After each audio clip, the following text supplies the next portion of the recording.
ECSI fans, you want to revolutionize your sports investing habits? Allow me to tell you about WagerWire. WagerWire is an app that helps you become a superior bettor by allowing you to sync all your sports books and track all your bets in one place. See your current action, your betting history, and stats. You could also sign up for sports books and collect bonus offers. Follow them at WagerWire on X, as it's the best account on the platform. Head to App Store or Play Store now and search WagerWire and download the app.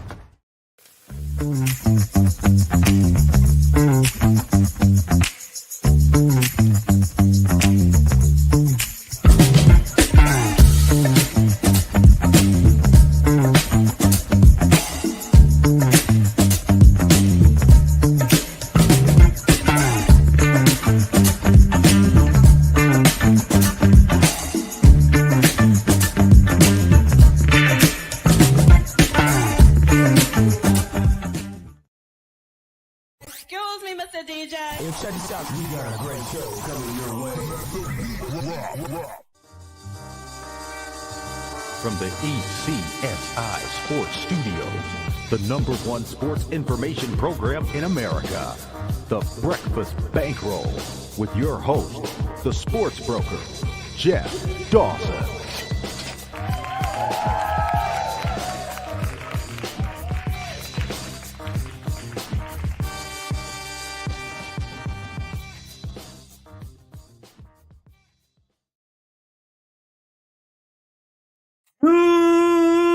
Good morning, sports fans from all around the globe. I am the co-host, Jeff Dawson, East Coast Sports Investors. Welcome to December 4th edition of the Breakfast Bankroll with good friend and colleague, Mr. Scotty Webb. As we get closer, just 20 days till Christmas Eve, 21 till Christmas, and 27 to New Year's Eve. Holy cow. NFL today, headliner, can the Cowboys lasso the Lions in primetime? I haven't seen one on the Lions today. 11 people on the injured report. I think yesterday already 4 ruled out. It's just amazing how the line sits at Lions -3 with a 54.5. I talked to the ECSI VIPs. I made mention to Scott Webb as well. I think on Tuesday, I'll say it again. If you like Dallas today, there's a lot better ways than running to the window and taking them +3 in the money line to get some value on Dallas. Because with a win with Dallas tonight, it just opens up the playoff picture. Dak's MVP, I think at +1,500, gets cut in half to 750. Lions probably out. Dallas within a game because of the tie of winning the division. So there's a million options to go there. But first and foremost, of course, as always, a shout out to our proud sponsors and partnerships. It's WagerWire. Head on over to Google Play, download the app. It is free. Travis, Zach, myself, Guy, Alan, Matthew, Carol, Bucks, Amber, Holly, list is endless. Come on down, enjoy the rest of 2025 with us, and get ready for 2026. It will be epic. And of course, AtlantaSteaksAndSeafood.com. Terry Smith, same thing. I know you've heard of Omaha. I know you've heard of Butcher Block. Come on over to AtlantaSteaksAndSeafood.com. The quality, even better. The customer service, a bazillion to one better. So head on over to AtlantaSteaksAndSeafood.com. So without further ado, let's bring him in. Let me see where I'm going to go. I'm going to go here. Mr. Scotty Webb. What's up, Scott? Hey, good morning, man. It's an interesting Thursday, right? This game is interesting. Obviously, we got college football to talk about too. So the narrative that I look at for this game is Dallas is surging, and Detroit is not. Detroit is banged up. Dallas doesn't play well on the road. Detroit's really good off of a loss. So how do you manage this game? Like what's more important? Is it more important that you look at the Dallas Cowboys over the course of the season and go, man, their defense ranks like 28th in the league? Or do you go, well, over the last 4 games, they've improved. Their defense is much better. How do you grade this and how do you work? So we can work through some of this because I think that's important, and how you evaluate that and what you do with it. I think injuries are important, and I think you just brought it up. Detroit is in bad shape. I mean, their offense looks like it's anemic now that they don't have St. Brown and they don't have Laporta. So you got to look at some of this stuff and figure out how to gauge the importance to the outcome of the game, and then where are the advantages and disadvantages? Because you can sit here and be a trends guy and go, well, I'm going to bet this and bet that and bet this and bet that because, Detroit's so good at home off a loss that you can't bet against them. So, you can do all kinds of different things in these spots. But the reality is one team is going to match up better to the other team. And we'll just see what that looks like tonight. Of course, the color of the uniforms are going to be similar.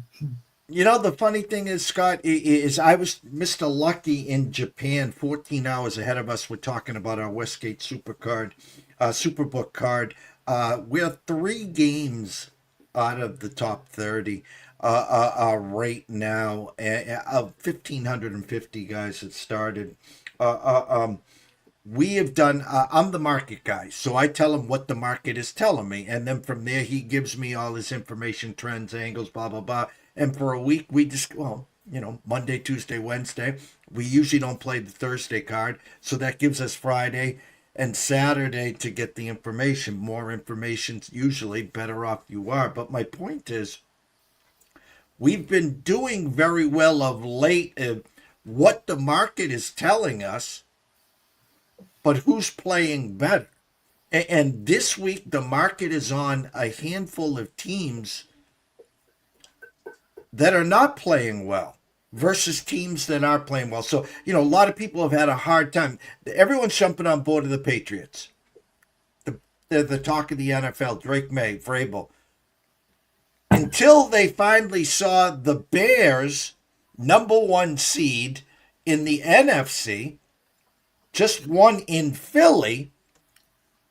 Now you visually see it in front of you, and the difference between the Bears and the Patriots is just 1 game. And I'm just beating this over the head to everyone. And yet I think the Bears are only plus 270 not to make the playoffs. Okay, so the narrative that you started with, again, Dallas doesn't play well on the road. Well, do you know what their record is on the road? Since September, they're 2-1 on the road. Yeah, but I told that game against the Raiders. Anybody can beat the Raiders. The Patriots didn't. Well, that was a home game for them, and that was the beginning of the season. But no. Don't change the narrative. My point is the Patriots lost to the Steelers and the Raiders. That's it. So my point is, since the Micah trade, this team has changed. And I said all year, Dallas is an amazing team at home, meaning offensively, and they don't play well on the road. Well, they're 2-1 on the road since September, and they're against cupcakes. I'm not trying. I'm being a wise guy right now, but that's just the narrative, And what is the Lions going to do today without St. Brown? They're going to go back to the basics. It's going to be Montgomery. It's going to be getting Gibbs into space. What has Dallas done best since the Micah trade? Stop the run. So how come the Lions are -3? I think it's the buy-in that looking at my research here, let me pull it up. If you go back and you look at this, the number is astronomical. Where is it? The Detroit Lions at home off of a loss, or not even at home, just off of a loss. The Lions are there it is. The Lions historically through the since November of 2022, the Lions were 14-0 straight up and 13-1 off a loss. Now they're 5-2 at home this year and 3-3 as 3-point favorites. So I think people look at that and they go, "This is a bet," and that's all they look at. So let me ask you this question, and we just sort of kind of said something about it just a minute ago. Does it really matter what a team did in August or September at this point? This is the first week of December. I don't care what they did in August and September because A, you got injuries, B, you got different players on the field, and then C, the meaning of the games are a little different, right? Like we haven't even said this yet, but the loser of this game is not going to make the playoffs. Correct. So this is a big game. So I think as you start to look at this, you got to look at recency. And I don't mean just last week. I mean like the last 4 weeks, maybe the last 5 weeks. And you kind of look at it. And to be honest, I was really surprised when I looked at it that the Cowboys, they ranked like 28th or something like that on defense for the year, maybe 29th even. But over the last 4 weeks, they ranked 20th. Well, that wasn't what I was expecting. I was expecting better than 20th, to be honest. But that all being said, that's way better. That's way better than ranking 30th or 29th or, where they have been on defense. And here's the big narrative I don't think I think you got to look at. So the Lions are having trouble throwing the football, and they're having trouble because they can't get guys open and their guys are hurt and so forth. Well, that's going to be tonight too. I don't think St. Brown hasn't played all week. He hasn't practiced all week, so that typically means he's not going to play tonight. I know he's got an ankle issue, and he's kind of listed as questionable, but I don't think he's going to play. Laporta is obviously out, so he's not going to play. So what's the narrative? Well, the narrative has been we're going to go run the football. Well, here's the deal. The deal is Dallas can stop the run now because Quinton Williams or whatever his name is just a stud in the middle. But it's not even so much as that as he and the guy's name that begins with an O that I can't pronounce. Those two guys are both on the inside. They generate pass pressure from the middle. Jared Goff is the lowest ranked, worst quarterback EPA disparity difference from a clean pocket to a pressure pocket. He's a nightmare under pressure. So think about it this way. If you can't run the football and you got to throw the ball and Dallas can put pressure on the quarterback, which seems like it's going to be the case, Jared Goff's going to turn the ball over. So if Jared Goff's going to turn the ball over, now you're going to give Dallas a lot more opportunities too. And the biggest disparity that I ran into is Dallas scores 40 points at home. Holy crap, 40 points. On the road, they only score 24, so they don't score as much. They're not the same team on the road. But in this game, I think that a short field, a couple of turnovers, I think that they got a good chance. So as it kind of played out and as I looked at it, Dallas has two great wide receivers. And the scheme that Detroit plays, it's called one high or whatever it is, they can't defend these two wide receivers. If they can't defend these two wide receivers, it's all Dallas tonight. So I look at this game and I think Detroit's going to play as hard as they can. I think the head coach is going to get them all fired up and and all that stuff. I think they're going to play very well. But here's the other side of this, right? So on Profit X, I can play this. I can play this Dallas +3 at +104. That's a pretty good deal.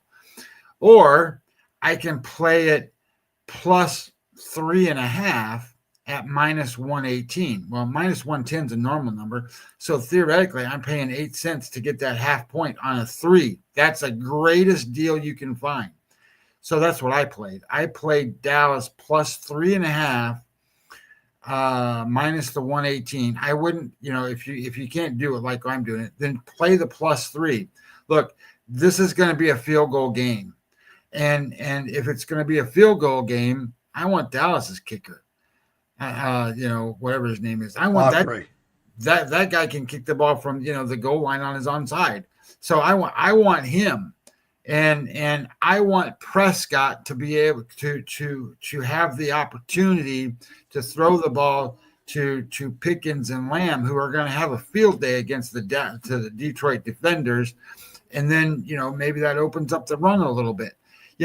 One of the things I think people think about when they think about Detroit is Hutchinson and his ability to rush the passer. Well, these guys haven't been putting pressure on the passer for games. So I think Dak's going to have a pretty easy time sitting back there and throwing the football. So I look at this and go, I'm not sure exactly why it went from 2.5 to 3, other than the betting trends and the ATS numbers and all that stuff that I think people bet on all the time. The matchup screams that Dallas has a lot of value in this game and theoretically can win the game. My AI model, and we came up with, what was the final score that we came up with? Lions 28, Cowboys 27 was the number. And, I think it can be like that. I mean, I really do. I think it's going to be a close game. I don't think one team's going to pull away from the other team. And I think it's going to can be a back and forth game. The total is 54.5, I think. I'm not sure that, this game's not going to go over, but it'll be tight. What was that? That was 55 points, which is kind of right on the number. So I think when you look at it, the best play tonight, in my opinion, and you said it a different way. I think you take Dallas plus the points, and you were talking about playing, against like Detroit for making the playoffs and some other stuff, which is all in play. Yeah, all of it. It's all in play. It's kind of like this. I heard Brad Powers make a great comment, and his comment was, why play like Ohio State minus 4? If or Indiana plus 4, just bet the Heisman. The winner of this game is going to win the Heisman Trophy.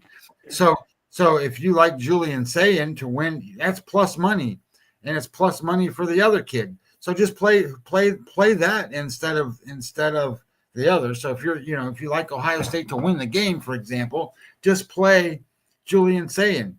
Well, that made great sense to me, as opposed to just laying the money out there. And we'll talk about those games in a minute. But the point I'm trying to make is, I think tonight's game is a very interesting game.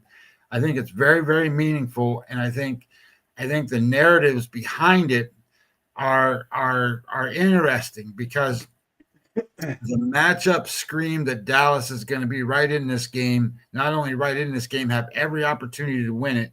And I like their kicker better. So I like, Moody's the kicker for Detroit. Not that he's a terrible kicker, but he's already been kicked off 2 teams, I think. So at least 1. So anyway, I think as you kind of look through this and kind of play it out in the way that, and I really, really hammered AI about this and did a lot of extra to put more narratives in it so that it was all part of it. The numbers I put in there, all of it I put in there, because I don't always do that. A lot of times I'll just put the data from the games in there. But I wanted to make sure that I valued the last 4 or 5 games over the full season of work, but still credited the full season of work in it, if that makes sense. And then kind of went from there. From a market standpoint, and I'm not trying to poke holes in anything you said, because you're spot on everything that you said. But last Thursday on Thanksgiving, from a marketing standpoint, Lions opened up at 2.5 versus the Packers. and the public pushed it to 3. Packers went outright. This week, the market opened at the Lions 3.5, not 2.5, 3.5. And it's been bet down to 3 and sticking at 3. The numbers tell me initially 28-24, somewhere in that. If I could honestly, Biff's Almanac, I think first 1 to 30 wins. Now, does Campbell get creative? No St. Brown. Put Montgomery in the backfield and put Gibbs out on one of the wide spots and hope that he's matched up against a linebacker.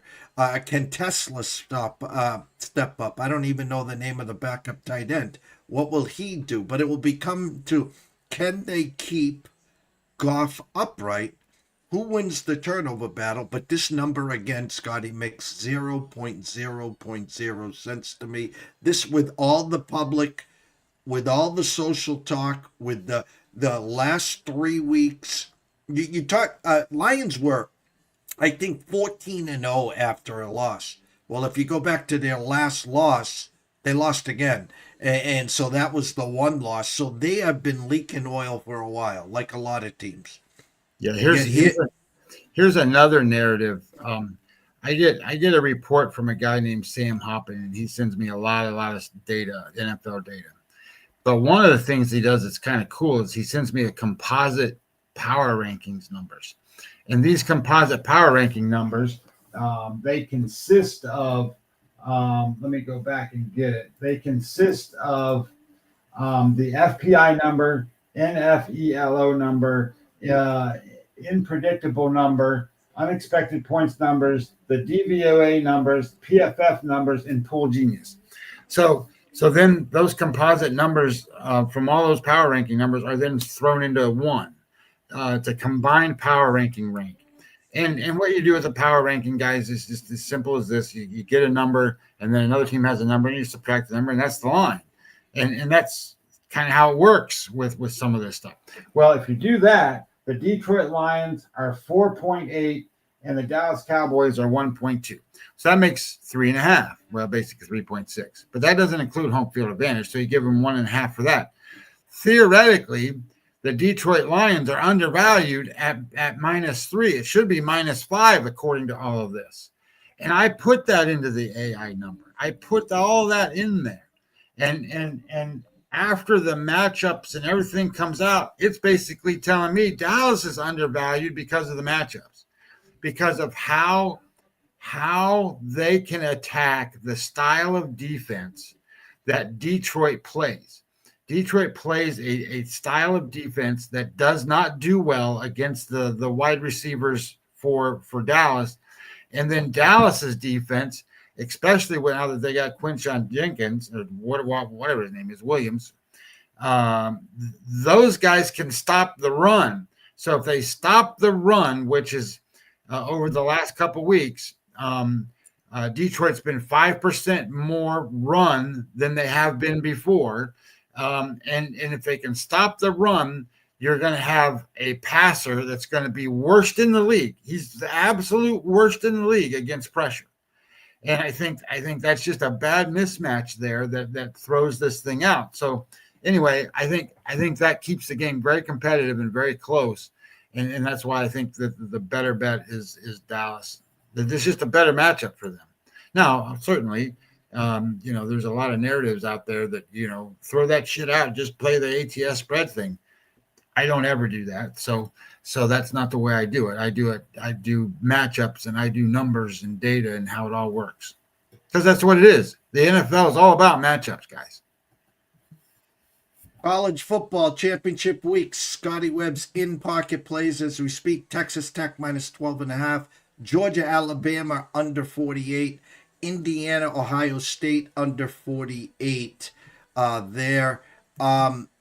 Again, we could talk about the NFL game forever. We'll be back tomorrow around 9:15-ish to talk more college football. What we can do now, Scotty, if you'd like, we can break down a college football matchup this weekend, whether it's Friday or Saturday. Well, let's first talk about let me pull it up again. There we go. I think there's a couple things. So I gave this out before, but oddstracker.com NCAA college football weather report. You got to go there. You got to look at this because this weekend there's some weather issues. It's not that it's going to snow and all that stuff like we had some of these games last week. This is a rain weekend, and these games are. So, for example, Tulane and North Texas.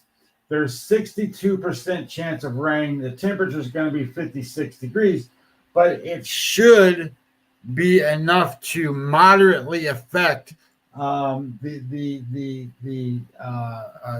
turnovers, and it can lightly affect obviously either offense. Rain doesn't stop everybody, but when you have these college kids, they like to have issues in the rain.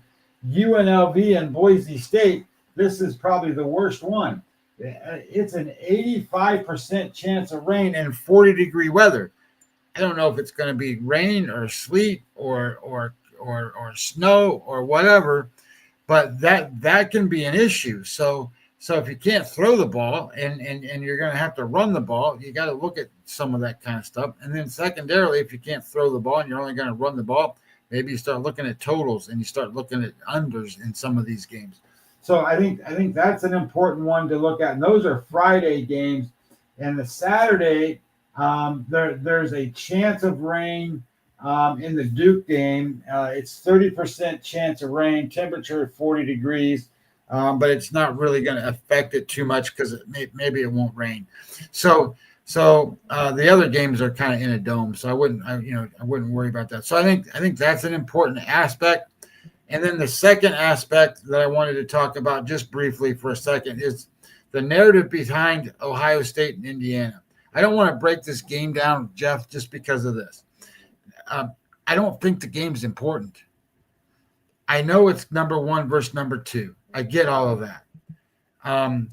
But the loser of this game is still in the playoff. I think the loser of this game still gets a bye.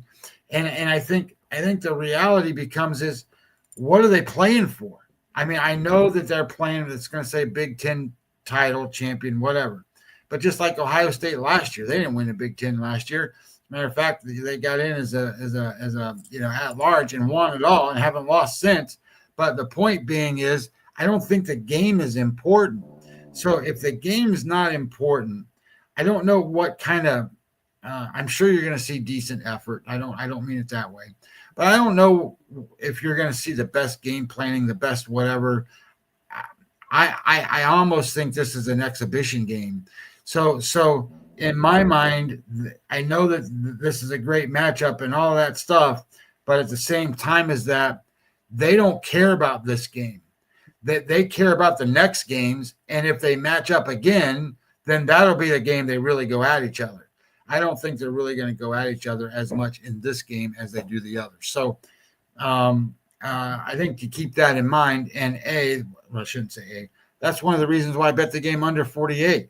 I don't think they're going to try a whole lot. I think they're going to run the ball a lot. I think they're going to have some short passes and some different things. Maybe somebody will throw a deep pass to Jeremiah Smith or something just to throw him out there. I get it. There's a Heisman Trophy candidacy on the line, but these teams are going to play for national championships, and I don't think that this game is going to matter to that. If the loser of this game, they're still in the national picture, so it doesn't matter. So anyway, point being is I don't think it matters. That said, we can do whatever you want. Like the only games I bet are Saturday games, and I'll tell you why. If I was going to bet on Friday, I would bet the Kennesaw State, Jacksonville State game under. That's the game I would bet, but I'm not going to bet it. And the reason I'm not betting it is because I don't really trust these conferences. I don't trust the smaller conferences to produce like they're supposed to. And anything can happen. These coaches are going to try to do whatever and do different things. Much different concept than what Ohio State and Indiana is going to do. I think these teams are going to do everything they can to pull tricks and do whatever. So anyway, point being is I don't trust that game. I don't trust the MAC game. I think it's going to be very conservative. Miami, Ohio beat Western Michigan before, but that's when they had their quarterback Quinn. And then right after that game, he said, I'm going to get prepared for the NFL draft. He hasn't played since. So Miami's got a new quarterback now, and he's not as good. So I'm not sure how that matches up. I know they got a great defense, and they got a great coach at Miami. So we'll see what that looks like. So I didn't like that. I didn't like the weather issue going on in UNLV and Boise State. I don't like Boise State. They're getting their quarterback back. Madsen's going to play this game against UNLV, so it kind of turned me off on that game. So I'm out on the Friday games. So I guess if you want me to, I can do the Texas Tech game because I bet that game. If you want to break down that one, or we can do the Georgia Alabama game, or maybe we just do both and say, hey, this is what's going on. So you tell me what you want me to do. Let's save Texas Tech for tomorrow. Let's go to Georgia, Alabama. How's that? No worries.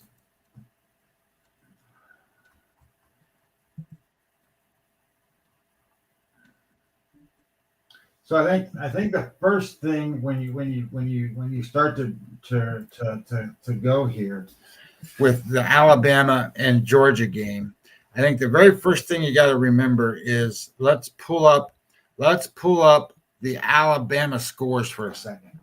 So let's go Alabama full profile and then slide it down and let's look at what they're doing, right? So Alabama beat Auburn 27-20 in the last game.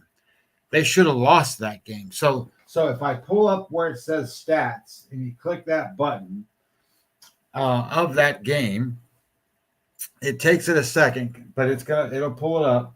And then as it comes up, you can, and if you've never seen this before, guys, and you've never seen this breakdown of a game, this stat sheet is the best you'll ever see.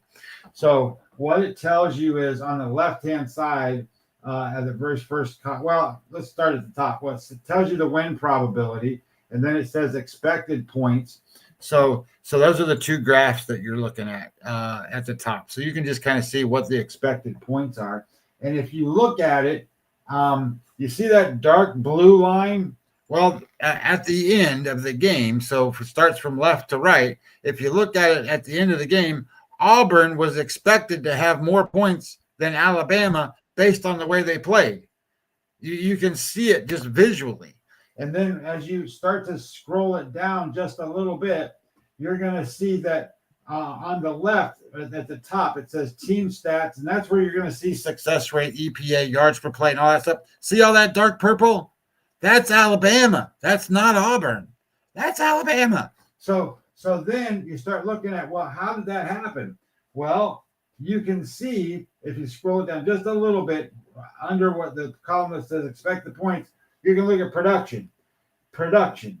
Look at the number, the yards in the game. Alabama had 280 yards of offense in the game. Look at how many Auburn had. Auburn had 445 yards of offense. Auburn threw the ball for 259 yards. Alabama threw the ball for 120 yards. So this is a common theme. And we don't have to do this exercise because I've already done it. But we're going to click back out of here, Jeff, for just a second. I don't think we need to go through it totally out of there. But my point being is if you've never looked at a box score the way this is, you should do it because there's a lot in here. So the second thing is Alabama lost the yardage game to Auburn. Of course, they didn't lose to whoever they played, EIU, whoever that is. Then they played Oklahoma. They lost to Oklahoma. Then they played LSU. If you look at the box score in the LSU game, and we don't have to do this, they lost the yardage to LSU. They lost the yardage to South Carolina. They lost the yardage to Tennessee. They lost the yardage to Missouri. They lost the yardage to Vanderbilt. This team is winning games somehow, some way that they shouldn't be winning. So that's the start narrative of this. So as we go forward, you got to go, well, this is a pretty damn lucky team to start, right? So then when you scroll back up and you start to go back to the breakdown of the game, go click it back one spot, and you'll see the breakdown of the game. So as you see the breakdown of the game, you're looking at it. EPA, they rank 14th, Georgia's 28. Yards per play is 25 to 41. Georgia's ahead. Available yards 12 and 13, and then success rate is about the same. So you start looking at it and you go, okay, well, they're similar teams, and they kind of are. But you see that dark purple over there for Alabama side? That's offensive success rate. That's a 130th ranked offense in success rate for Alabama rushing the football. What can Georgia do? They can stop the run. So that makes Alabama very, very one-dimensional in this game. They're going to have to throw the ball. Of course, they got a pretty good quarterback, Tyler Simpson. I mean, he's a good quarterback. His QBR rank is I can tell you what it is. His QBR rank is where is it? His QBR rank is 13th. That's pretty good out of 130 schools. Well, the Georgia kid's 5th. So even though 13th is pretty good, it's not as good as the other kid. So I think there's some thoughts here to start as a narrative that Alabama is almost as fraudulent a good team as there is. They are a good team. Don't get me wrong. They've done some things well, but if they can't run the ball, which I don't think they're going to be able to, then you're going to run into the problem. You can see it down there where it says Alabama offense, EPA per rush, 98 against the number 8 ranked defense against the run. So they're going to have to throw the ball to win this game. That's what they're going to do. Not to say they can't, but that's their only form of offense that they're going to have. And then on the other side, the defense for Alabama, it's a good defense. It's not an elite defense. So they rank 22nd against the pass, and they rank 44th against the run. Well, the offense for Georgia is 28th and 59th. Available yards is good. First downs, third and fourth down success, all that is very similar. So I think what you're going to end up with here is a game where you're going to see, and if I can pull up my analysis numbers here, I think you're going to see a Georgia team that's going to have balance. They're going to be able to, shouldn't say be able to, they're going to run and they're going to throw, and they've got the better quarterback. They have all of that. Then you're going to see sort of a weakness is going to be, well, can they really run the football? Well, they weren't doing good, but the last 4 or 5 games, their running game has improved. So I think that they probably get that. Alabama's strength is they have an explosive offense. They have big play passing offense. That's their deal. Well, Georgia's got a pretty big play, good defense against the pass. They keep everything in front of them. So they're going to have to matriculate the ball down the field to score points for Alabama. So I think as you kind of start looking at it, you're gonna run into a game where Georgia, the way the AI came out and the way I did it, Georgia has lost to Alabama, but they haven't lost since. This game should be kind of, because both offenses aren't too explosive as they used to be. I think you're going to be more of a grindish kind of game where they grind it out a little bit. I don't think you're going to see a lot of big plays because both defenses are going to take that away.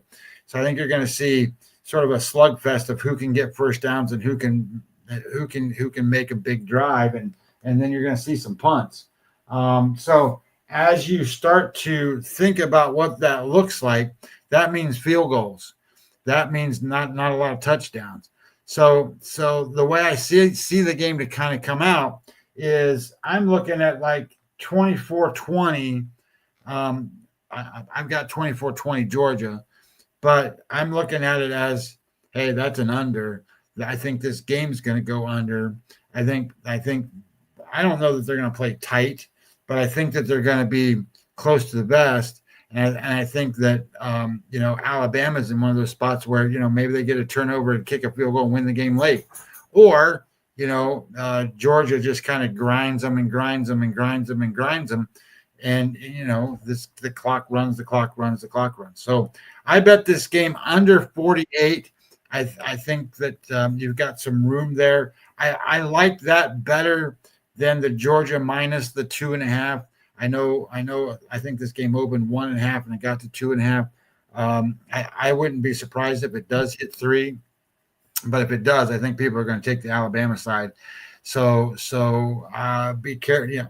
I don't know, depending on what you like. If you like Alabama, I would certainly try to wait for a 3. That's way better than the 2.5, because this could be one of those field goal games, just like we talked about with the Dallas and Detroit game. But I think this is more of a slow game, more of a grinding game, more of a kicking field goals kind of game than it is a big touchdowns game. Well, again, I'm going to do this here. Give me a second here. Stop sharing. I'm going to go to here. A lot of things I'm going to add here. A couple red flags in my eyes, just reading the market. One and foremost one, Jeffrey Benson at the Circa opened this at a pick'em. And again, we remember what we saw last. Alabama opened up 17-0 against Auburn, and there was Auburn driving for basically the tie. They would have went for 2, I think. They fumbled on the 20. The yardage differential was staggering, and it's been the last few weeks. And you nailed the reason why. If you can't run the ball, you're going to get more quote-unquote explosive plays. What? From the air. Back in the day, Alabama had a ferocious defense, and Derrick Henry, the list is endless. They had these backs where they could control the ball. They can't do that this year.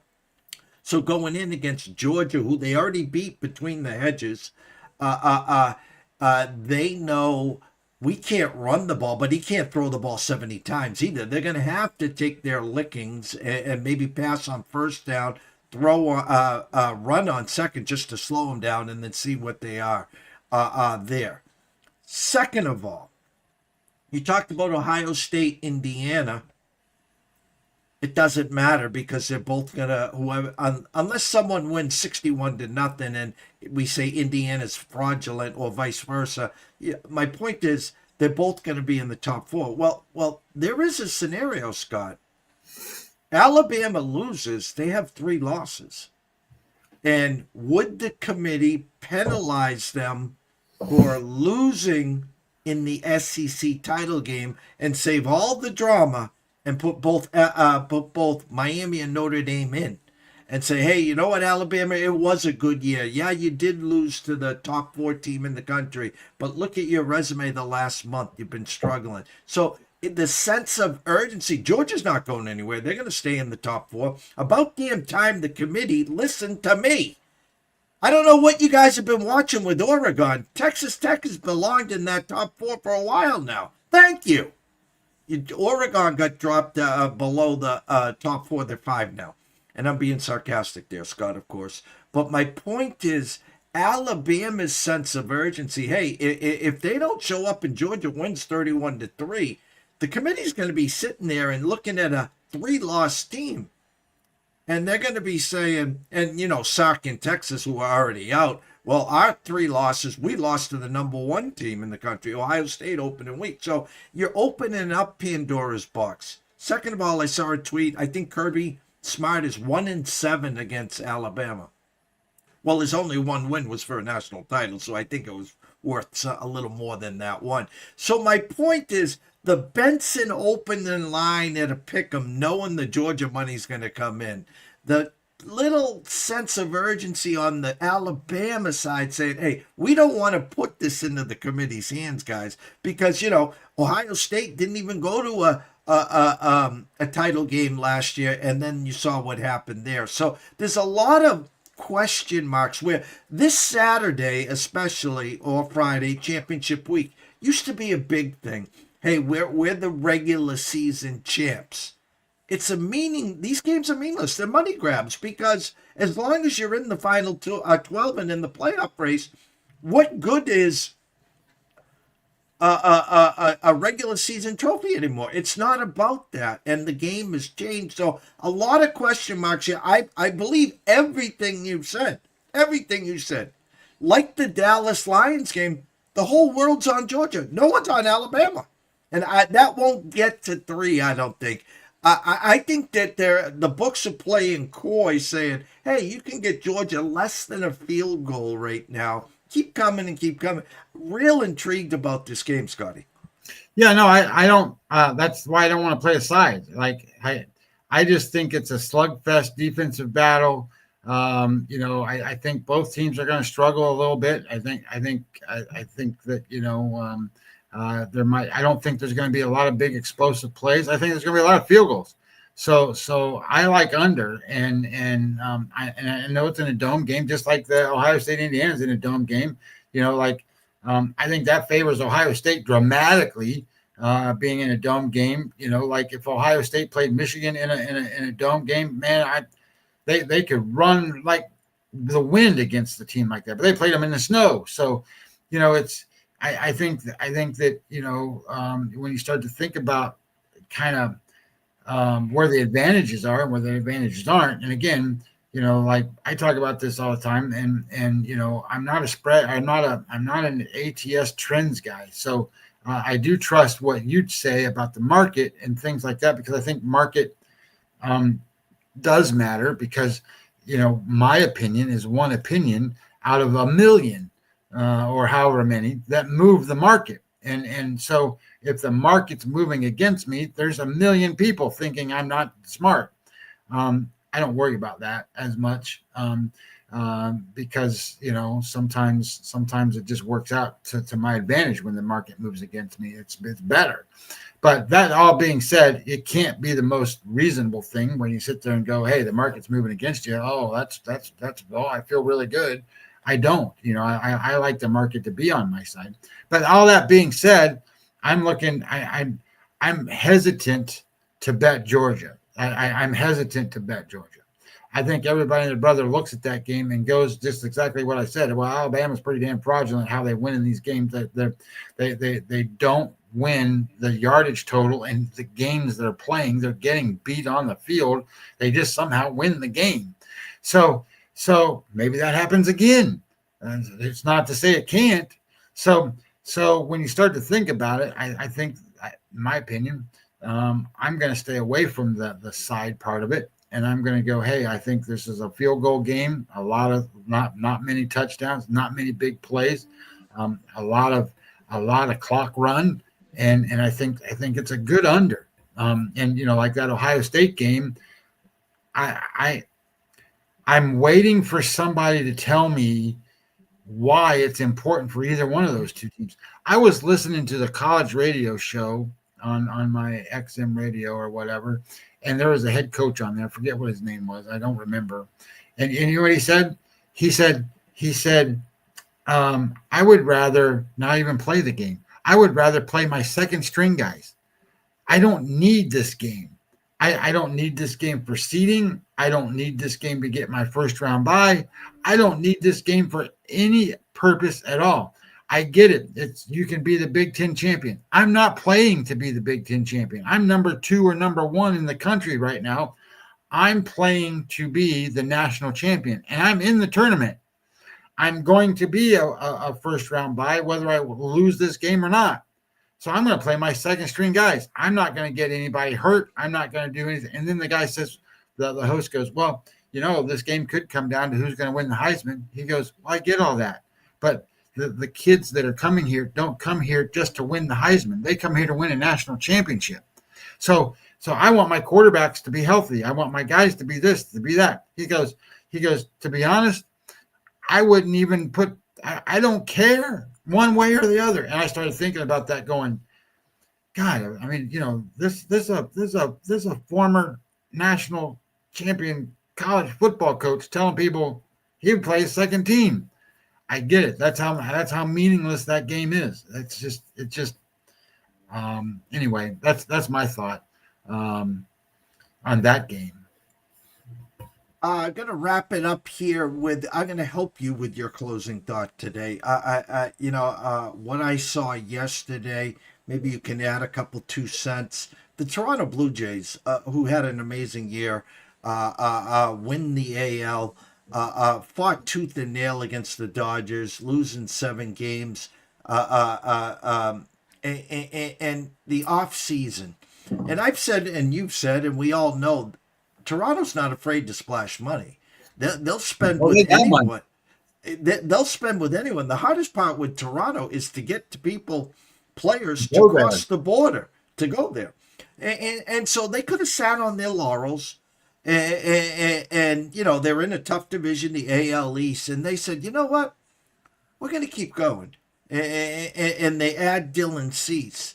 They add Ponce, the number 1 guy in the KBO, another arm. So there goes Laura. Who knows what's going on with Berrios? And then I fell off my chair when I read this yesterday. Kyle Tucker yesterday was in their Florida campus, and I reached out to one of my good friends, my baseball buddy in Montana, Rick Thomas, and I said, if the Jays go out and sign Kyle Tucker, I will stand up and applaud them.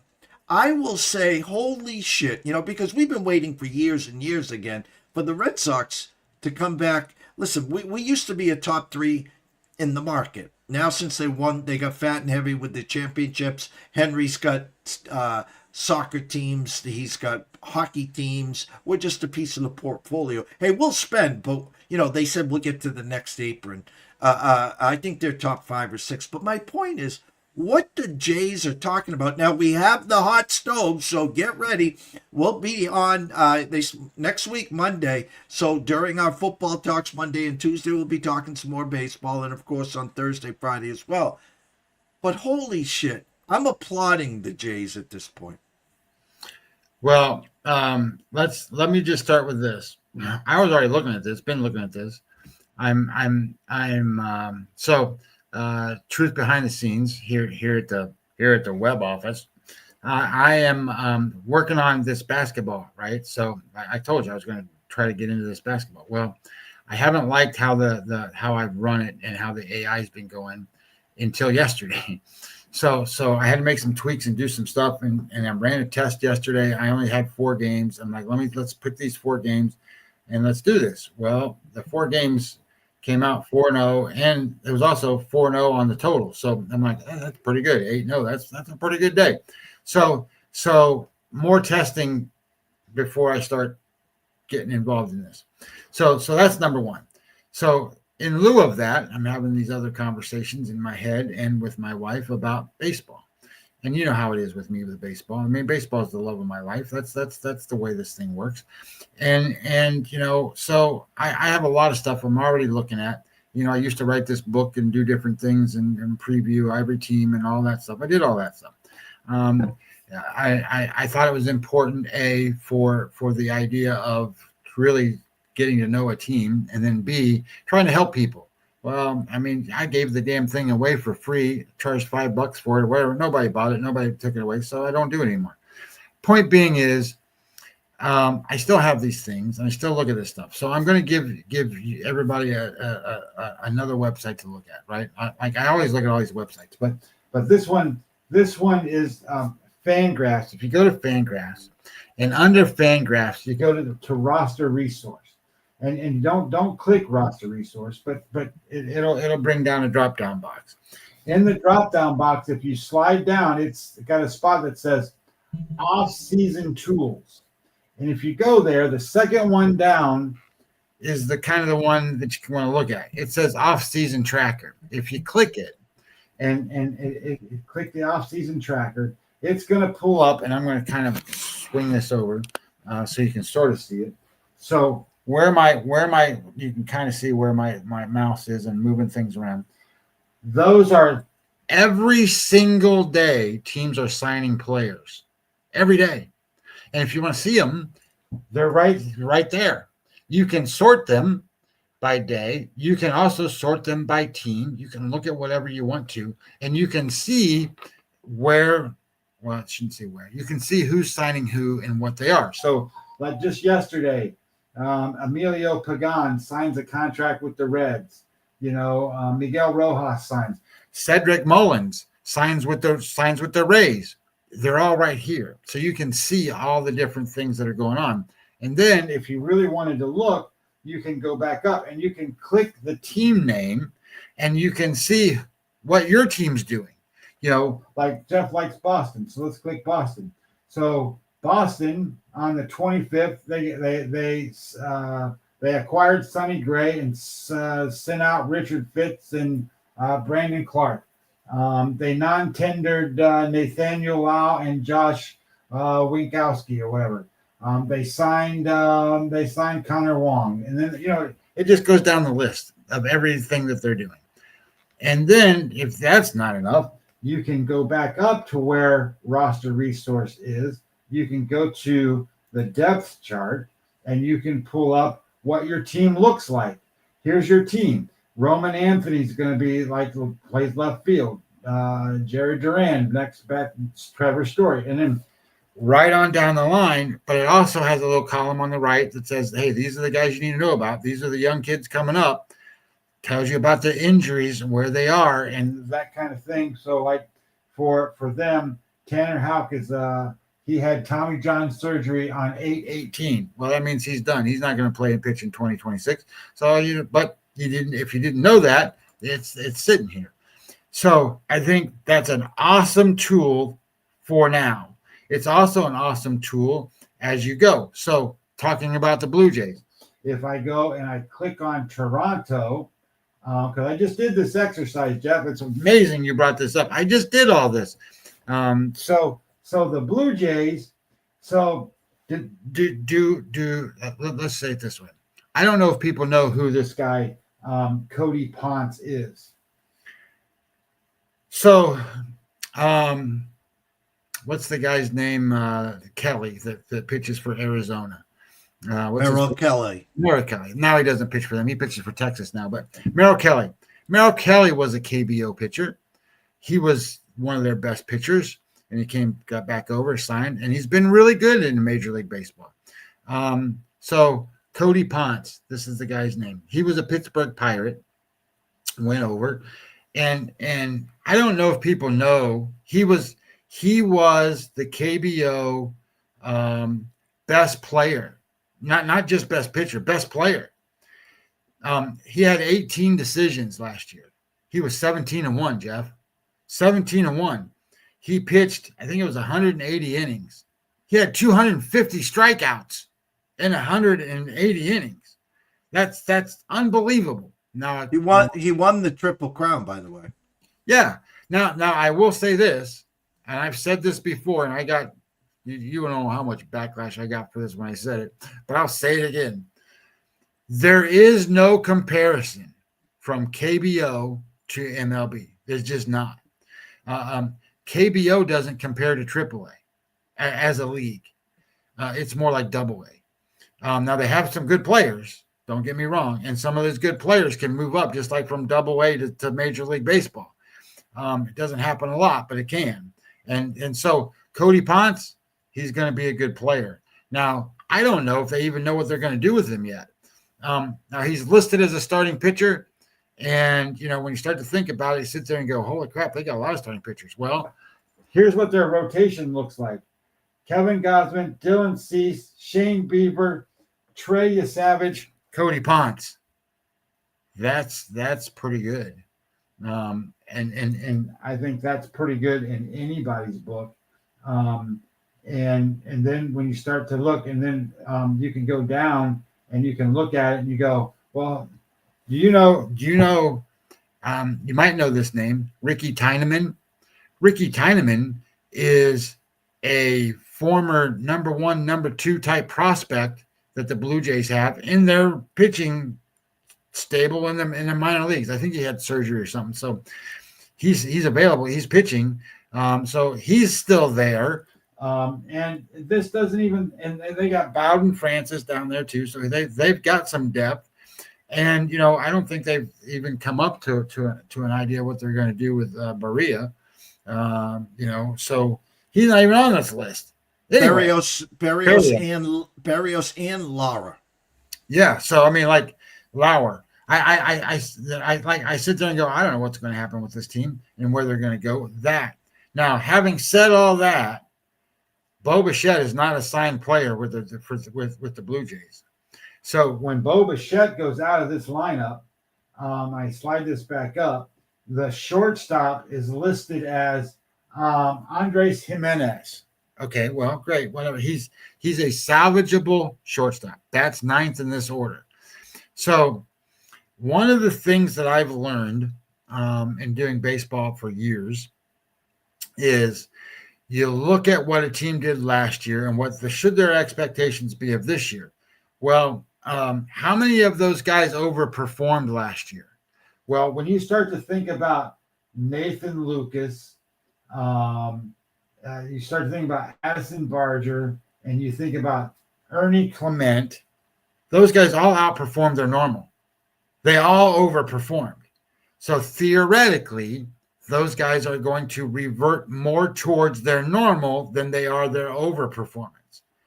So if this team were to go get Kyle Tucker, they need Kyle Tucker. They need a bat like that, because I don't think you're going to be able to get the same performance out of those three guys that you got this time. Maybe you get one of them to perform pretty well, but not all three of them. And your lineup looks like this. Springer, who had a great season, Springer is now 36. Did you know that? 36. I think that's about as good as you're going to get from him. So I think you're going to see a decline in his performance. He graded out to be the 16th overall player in baseball. Vladimir Guerrero Jr. was the 18th best player in baseball. Nathan Lucas, he is, I don't know, he's 31. Your prime is not 31. Your prime is like 28, 29, 30, not 31. You're coming out of your prime. So Nathan Lucas, he's 31. You have Addison Barger. Now he's 26, so maybe he can grow, right? He was young, and maybe he can grow. He ranked 121st. That was his player rating of all the players. And then Ernie Clement, he's 30.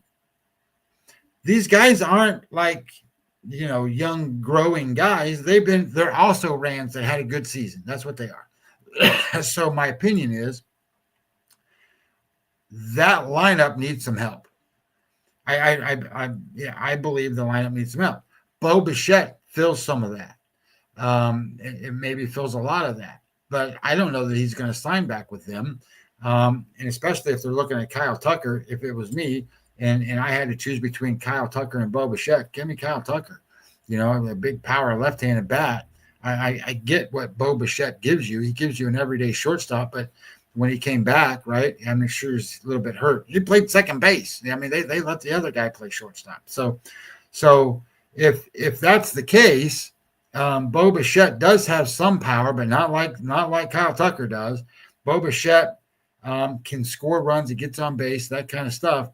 But he's not. He's a guy like Arise is for San Diego. He's one of those kind of guys. He's not a mass producer. He's a good guy to have on your team. He's a good guy to get on base, but he's not Kyle Tucker, who's a mass producer. He's an RBI, runs generator, home run guy, all of it. So I think Toronto is in a spot where they need some offense. And just I was kind of looking at all of it. I think in the American League East, if you look at what the Yankees are doing, they need some offense too. And we'll see what Garrett Cole looks like, because he's going to be able to pitch.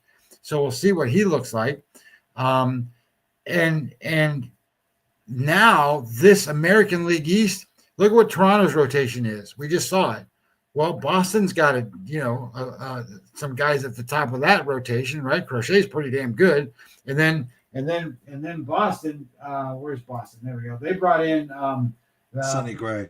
So you got Crochet, Gray, Bello, Crawford, and they're listing Patrick Sandoval. If Patrick Sandoval is going to be a starter for you, I don't think that's going to be good. But anyway, he is, Patrick Sandoval is, man, I didn't think he was that young. Patrick Sandoval is 29 years old. I thought he was like 50.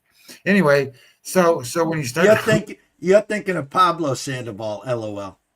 Yeah. So when you think about this, I think okay, well that's some pretty good arms for Boston, and then you go look at the Yankees, and the Yankees, so the Yankees is kind of weird because they're showing Rodon, who had surgery on his elbow to clean up bone spurts. Well, that's not going to be a problem. He's going to be ready to go. So they're showing him on the injury list, but don't count him on the injury list. So you've got Fried, Rodon, and what's his name? Now I can't even think of his name. There is Garrett Cole. They're going to pitch. Garrett Cole had Tommy John surgery in March of last year. I don't know if he's going to be ready in April, but I think he's going to be ready in May or June to pitch for the Yankees. He's going to have almost a full season. So, and then you have the young kid that throws 100 miles an hour, right? Schlittler or whatever his name is. Schlittler. And you also have the other kid, Luis Heel. And Will Warren pitched halfway decent for them. So I think when you start to think about it, that's a good rotation. And then let's look at the Rays. So the Rays, Tampa Bay, what's interesting about Tampa Bay, they get Shane McClanahan back. Shane McClanahan is their ace, man. He is their guy. But he's listed as their third best pitcher now. So you've got Rasmussen, Pepio, McClanahan, Baz, and a young kid named Ian Seymour. Look, I think you're starting to see the American League East get dominated by pitching. And Baltimore, they're going to be out because their best pitcher is the guy they got from Miami last year, Trevor Rogers. Now, if he pitches like he did, that's pretty good. But Trevor Rogers, and then they get, what's his name back? Bradish. Bradish is good. He's not like an ace, but he's good. And then Dean Kramer and Tyler Wells comes back, and Cody Povich, or whatever his name is. Yeah, Cade Povich. I don't like that pitching lineup to match up to what we just talked about. Those four teams, Jeff, all pitching dominant. And then when you start to think about offensive formation and what it looks like, I think they all need offense. I think they're all going to need offense. I like what the Rays have done. I really do. The Rays getting Cedric Mullins, that's a big addition for them in the outfield. And then they also got Luke Fraley from the Reds. That's not a bad addition either. And there's some internet rumors, and I don't know, none of that shit can be. This is the worst thing to believe is internet rumors about trades for Ketel Marte. If the Rays get Ketel Marte on that team, and here's what people don't really realize about the Rays, and I don't mean to beleaguer the Rays, but if you sit there and you think about it, we just talked about the Blue Jays with what was it, 18 and 16 and those guys. Junior Caminero, I don't know if you even know who he is. He's the third baseman. He hit 40 home runs for them. He ranked 13th. Yandy Diaz, who did not get off to a good start for them, ranked 26th. And then Brandon Lowe is another guy ranked under 100, ranked 81st. And then if you add Ketel Marte to that, and you've got that pitching staff, I think they're going to be relatively competitive to any team. It doesn't matter. I just think they will. And they got their tarp fixed, so maybe they'll be all happy about playing, games and not George Steinbrenner Field. But anyway, point being is, baseball. Look, man, I can talk about baseball for damn ever. You can already tell I'm excited. I was looking at the Pirates and the Reds and stuff like that earlier. I mean, like looking at shit, man. I'm like, this is exciting to me.